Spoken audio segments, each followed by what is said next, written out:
नमस्कार आदाब, मैं रज़ा अंसारी द इंडियन खबर पर आपका स्वागत है। पिछले कई हफ्तों से लगातार तालिबान और अफगानिस्तान के बीच जंग चल रही है। अब इस जंग के बीच हिंदुस्तान के लिए एक बुरी खबर है और जामिया वालों के लिए बहुत ज़्यादा बुरी खबर है। और अब आपको बताते हैं कि देश के एकमात्र फोटो जर्नलिस्ट जिनको 2018 में पुलित्जर प्राइज से सम्मानित किया गया था, उनकी हत्या कर दी गई है और ये हत्या तालिबान ने करी है। देर रात कल वो अफगानिस्तान मिलिट्री फोर्सेस के साथ स्पिन बोल्डक नामी इलाके जो कंधार के अंतर्गत आता है, वहां पर वो कवरेज कर रहे थे, जिसके दौरान अफगानिस्तान मिलिट्री फोर्स और उसके साथ तालिबान के बीच झड़प होती है। उस झड़प में जो है दानिश सिद्दीकी की हत्या हो जाती है, दानिश सिद्दीकी की मौत हो जाती है। जिसके बाद लगातार सोशल मीडिया पर उनके चाहने वाले, उनके वेल विशर, उनके दोस्त, उनके हमसाया, जामिया से जुड़े बच्चे या वो लोग जो उनको पत्रकारिता में अपना आइडल मानते हैं, वो अलग अलग तरह के श्रद्धांजलि के मैसेज देती है, उन कॉन्डोलेंसेस मैसेज सोशल मीडिया पर शेयर करती है। मगर उसी बीच भारतीय जनता पार्टी के एक लीडर का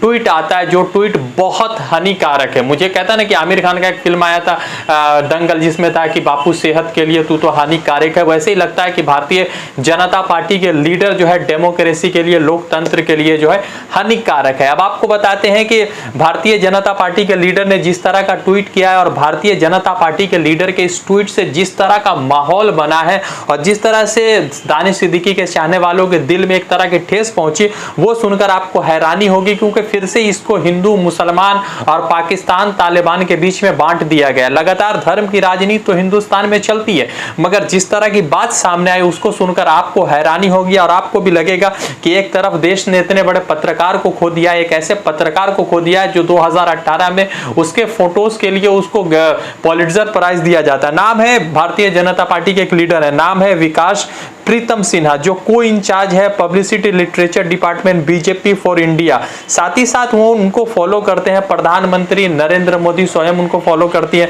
गृह मंत्री अमित शाह उनको फॉलो करते हैं। उसी बीच जो है उनका एक ट्वीट आता है और वो ट्वीट में सब अपने अपने श्रद्धांजलि देते हैं। तो विकास प्रीतम सिन्हा क्या श्रद्धांजलि देते हैं, उनका जो ट्वीट है वो सुनिए, और ट्वीट को देखने के बाद आपको ये पूरा मुकम्मल समझ में आ जाएगा कि किस तरह से नफरत का बाजार अभी भी गर्म है और हर किसी के मौत पर लगातार जो है नफरत की बाजार गर्म करने की कोशिश की जा रही है। विकास प्रीतम सिन्हा लिखते हैं, जान माल की सुरक्षा और अभिव्यक्ति की बेहद आज़ादी भारत के अलावा कहीं नहीं है। रॉयटर्स के फोटो पत्रकार को अफगानिस्तान को भारत और तालिबान को मजाक समझने की भूल नहीं करनी चाहिए। तो उसके बाद हैशटैग है दानिश सिद्दीकी। ये विकास प्रीतम सिन्हा ने कहा है कि अफगानिस्तान को भारत नहीं समझना चाहिए और जिस तरह से भारत को मजाक समझते हैं उसी तरीके से तालिबान को मजाक नहीं समझना चाहिए। अब हैरानी की बात यह है कि इस महाशय विकास प्रीतम सिन्हा को यह नहीं पता है कि कप्तान जैसे जर्नलिस्ट जो सिर्फ हाथरस को कवर करने गए थे वो अभी तक जेल में बंद है।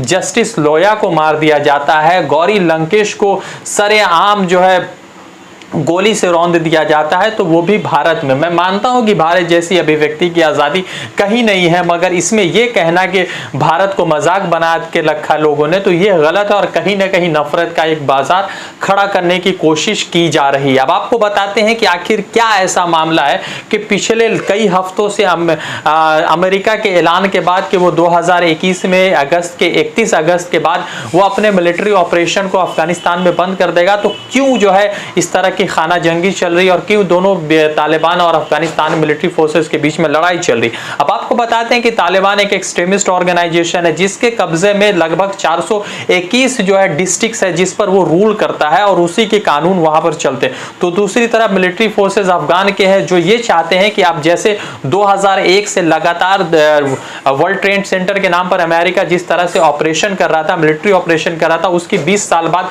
समाप्ति हो जाएगी। तो उसके बाद अफगानिस्तान गवर्नमेंट ये चाहती है कि वो मुल्क हमारे हिस्से में आ जाए। अब तालिबान ये चाहता है कि मुल्क हमारे हिस्से में आ जाए, क्योंकि 31 अगस्त के बाद एक बड़े मिलिट्री ऑपरेशन को जो है वहां से री एंड कर दिया जाएगा। आप अफगानिस्तान किसके कब्जे में जाएगा और उस पर कौन रूल करेगा, उसी का सारा लड़ाई चल रहा है। इसी को मैं आसान भाषा में आपको बता रहा हूं। आप अलग अलग लॉ के जरिए और अलग अलग पेपर्स के कटिंग के जरिए पढ़ रहे होंगे, आपको समझ में नहीं आ रहा। आप समझ में जो है ये है कि तालिबान अपने दायरा को बढ़ाना चाहता है, तो अफगानिस्तान गवर्नमेंट फिर से एग्जिस्टेंस में आने की कोशिश में लगी है।